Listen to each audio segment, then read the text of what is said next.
Ed Klein and Dick Morris reveal the truth about Hillary Clinton.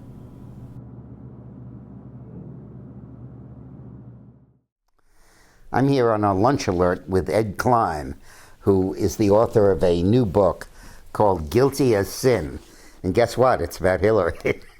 And it's a wonderful book that really explores each of the chapters of corruption in this woman's life. And we thought it would be a good idea to do a joint program on Guilty as Sin and on Eileen's and my book, Armageddon, How Trump Can Beat Hillary, because the material is so overlapping, but together you get a real picture of what's going on. Today I'd like to focus with Ed on Hillary's health.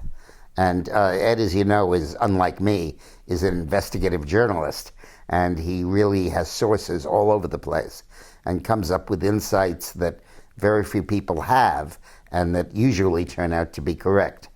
So take it away, Ed. Thanks so much. Well, you know, we're talking about yet another Hillary Clinton cover-up.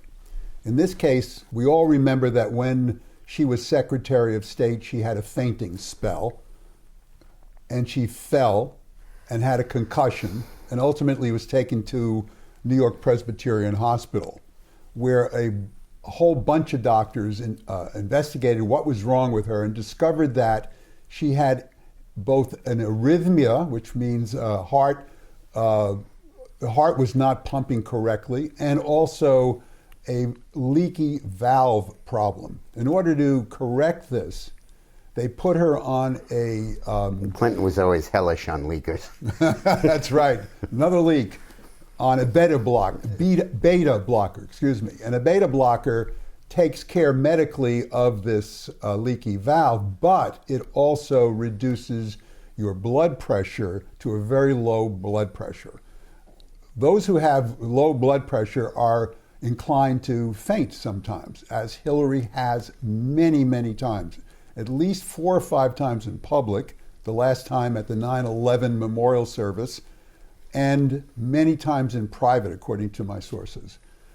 When she does faint, there is a real problem, because if she hits her head, Hillary also has a tendency to blood clots, and so she can get a serious hematoma. Now, these two medical problems that she has have been covered up by the Clintons, because they're concerned that if it gets out, people will doubt that she has, as Mr. Trump put it, the stamina, but actually whether she's strong enough actually to serve 4 years in the White House. And so as long as they can, they will cover this up, but they're really concerned in the campaign that she will faint yet again in public, and that could be devastating for her. I think that one of the things that Trump needs to focus on, that I think an opportunity he blew in the last debate, is to demand the release of Hillary's detailed medical records. And I don't mean a note from the doctors about a sore throat last week. I mean an MRI exam that she would take now that would be released to the public. Because among the various diagnoses that are floating around, there are some that include the possibility of dementia.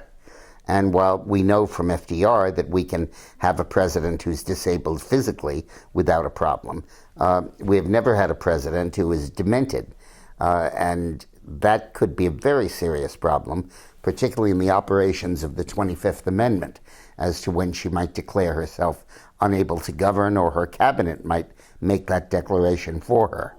And to avoid that, she should be pressured to release her MRI, to take an MRI, a current one, and release it. And I would hope that in the next debate, Trump zeroes in on that.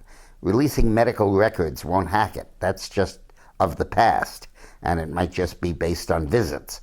What you need is the clinical data, and I think that's crucially important. So let's hope that Trump does that at the next debate. I hope he does.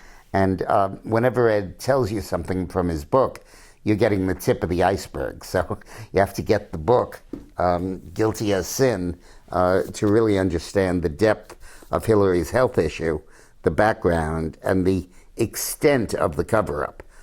This was a tremendous effort to cover up what, in fact, are her health conditions. Thanks for watching.